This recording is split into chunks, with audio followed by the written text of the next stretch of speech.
filming real quickly right now. Hope you guys can hear me. But I'm outside at the Nick Mason Saucerful Secrets concert. I don't let anyone know I'm filming right now. That's why I'm so close to the goddamn camera. Oh my god. You don't understand.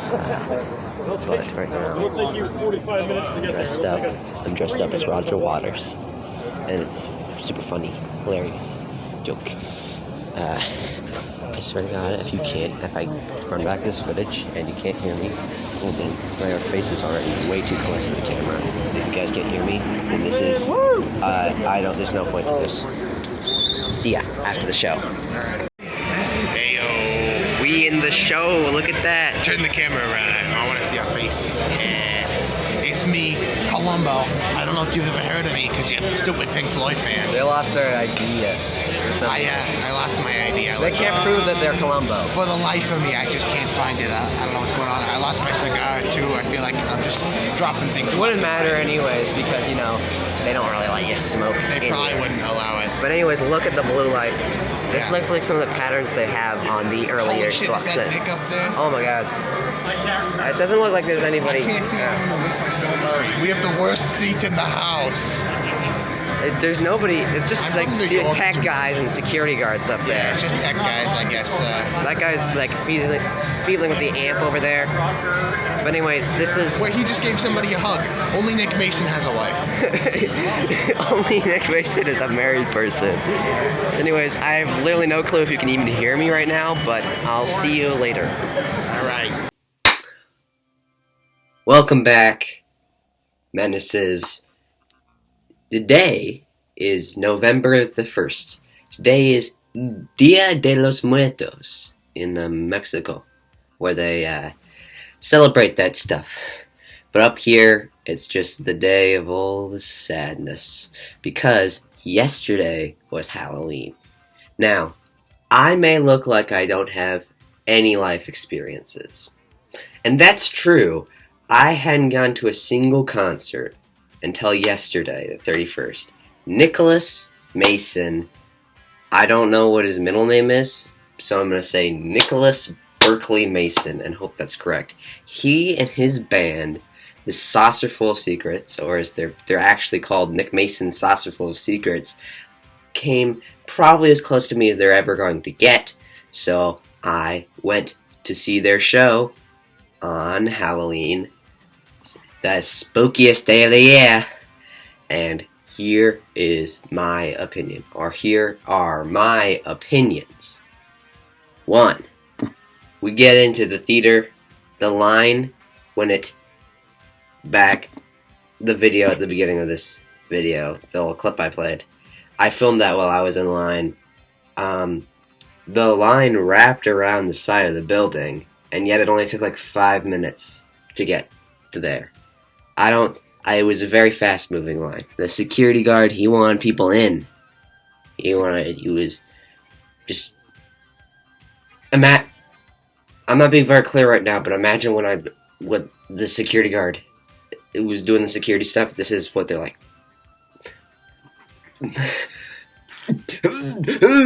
Anyways, let's get into the show. Part 1. 30 minutes of just music playing on their loudspeakers. You know, they needed something to open the show. It was in a theater, by the way. A theater. Theatre, rather than a theater. But anyways, let's get into the band themselves. Who are the band? Lee Harris. He doesn't talk. Guy Pratt was the bassist of Pink Floyd. Roger Waters left, and then they got an actual good bassist to play. So, basically a member of Pink Floyd, but not really a member of Pink Floyd. But basically a member of Pink Floyd, but not really a member of Pink Floyd. He did some Ukraine propaganda. Why can't we just keep the good old Pink Floyd music politics free? Man, I really feel like I have to go to the bar right now. Then they've got Nick Mason on drums, right there in the dead center. He's their frontman. He doesn't sing. They never play any songs that Nick Mason sings. So sad. Then they've got Gary. He does whatever Gary guy does. And then I believe his name is Dom Beacom, the king of all keyboardists, apparently. That's Nick Mason's words, not mine. Step one of the show is one of these days they really did play that bass. Time for the question that's all on our minds. Was David Gilmour there?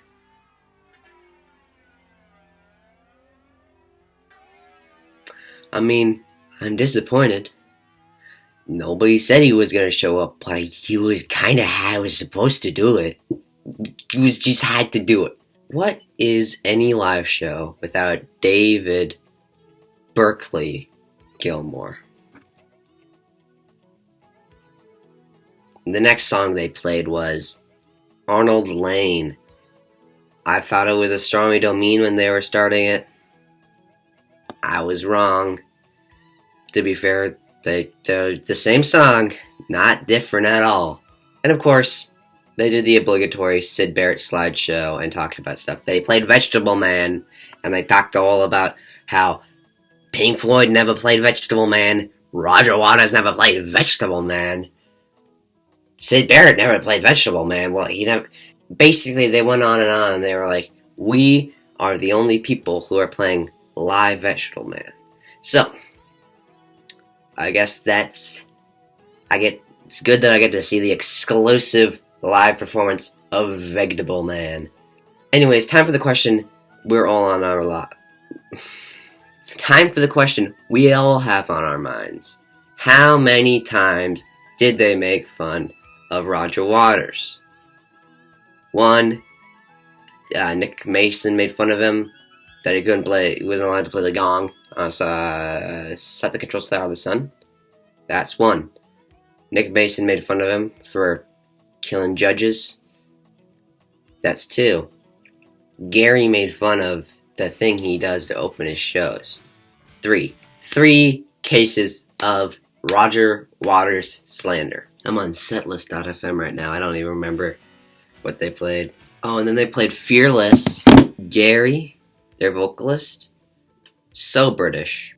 And then they played probably like the second best part of the show, Obscured by Clouds. I feel like they went to Dom Beacom, the king of all keyboardists, and they said, you can have this one. You can get your piano out, you can get your organ out, you can get your synth out, play them all 3 at once, and we'll just leave you be.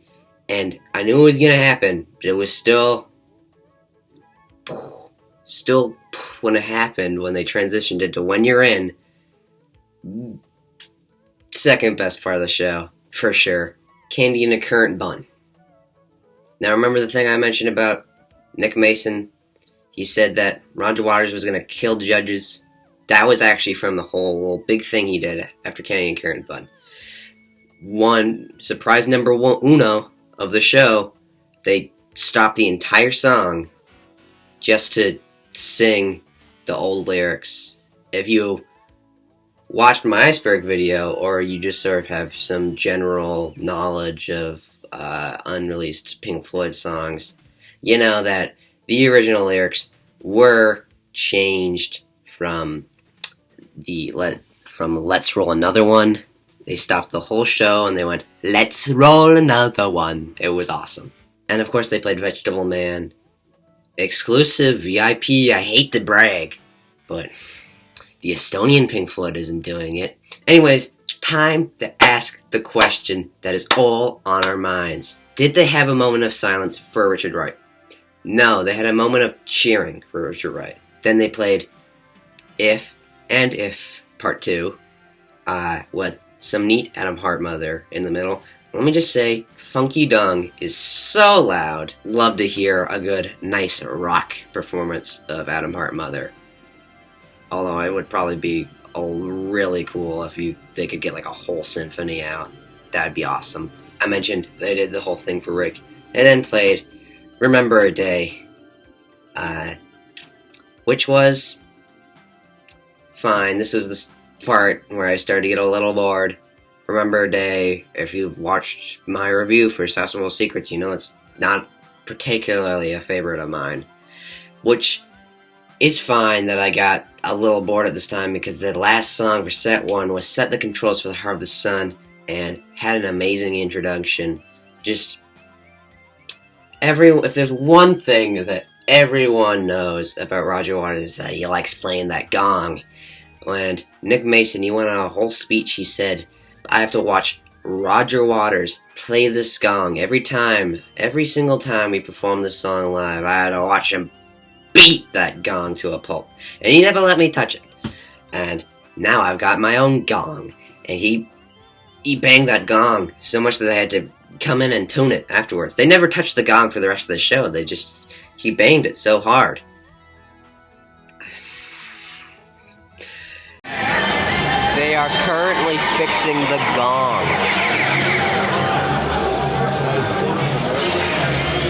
Oh, yeah. Nick really slammed that gong.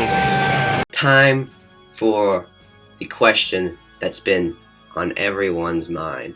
Did they acknowledge Bob Close's existence? No. Set 2 started off with Astronomy Domine, finally, and then they got into the Nile song. It was for sure the Nile song. That one kind of ended a little too early, but the one thing I was most disappointed about, though, they didn't say the Ummagumma line, like in this song, the studio version of the song. Then they played Burning Bridges, of course. I gotta play Burning Bridges. Childhood's End, which had a neat introduction. I guess I couldn't really see Nick Mason during that part, but I couldn't tell if he was playing that drum or not. Lucifer Sam, and then you get to the best part of the whole show, Echoes. No fancy lights. I mean, they had fancy lights, but they turned all of them off for like the very beginning of the song, and that was how you knew something big was coming. Echoes, it's my favorite Pink Floyd song. So this was really something special, all right, really something great. They're playing that. Jesus, the notes on that piano are so good, and then they went off stage. Anyways, has anybody ever noticed that my fingers are sort of grouped off like that? Weird. It's time for the question that's been on everyone's mind. Was it spooky? And that's because it was on Halloween. So, of course, it's gotta be spooky. Standing ovation. Everyone's standing. Like, 7 minutes later, they come back. They're wearing spooky masks. I mean, one guy's dressed up as a devil. They've got like a light-up skeleton mask. A clown. They all dressed up and they see Emily play, and they really saw her playing. And of course, they had to play their title track, A Saucer Full of Secrets. Not a big fan of how they abridged A Saucer Full of Secrets. Honestly, it's always so short when they do it. Just so short. They get through like part 1 in like 1 minute, part 2 in like 2 minutes, and then they spend like a whole bunch of time on the last part. And it's like, it's not just the last part, okay? You don't really get the full impact if you don't do the first 2 parts. First 3 parts, actually, but the third part's not really a part. Anyways, it was pretty awesome, though. Then, they asked for another encore. They were like, another one? One more? And then they played Bike. They got a bike. I forgot about the one part. I forgot about the one part.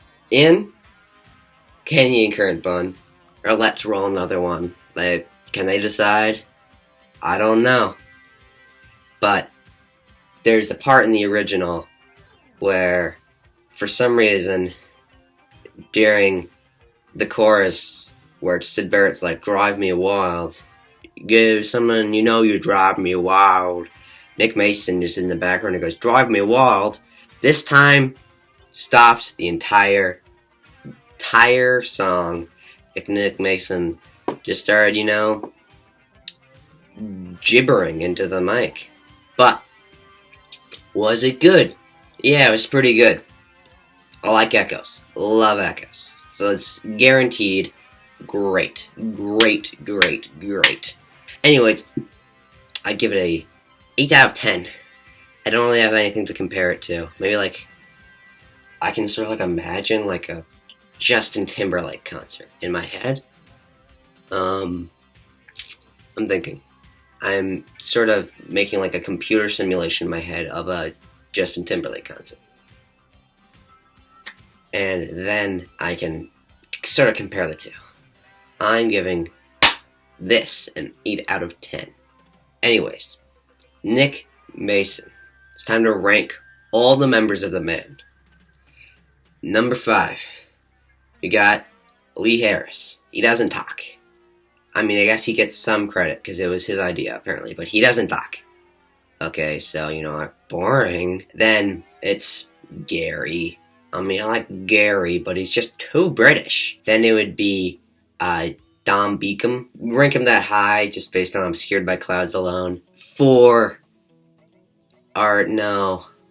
I don't know what number I'm on right now. 2 would be Guy Pratt, because he based for Pink Floyd. He was the basser. And then Nick Mason's at number 1, of course. Really, it truly is a special occasion when you get to see Nick Mason out in the open, banging his drums, beating his gong. Real something special. I think I should be saying more stuff. But was it better than a Roger Waters concert?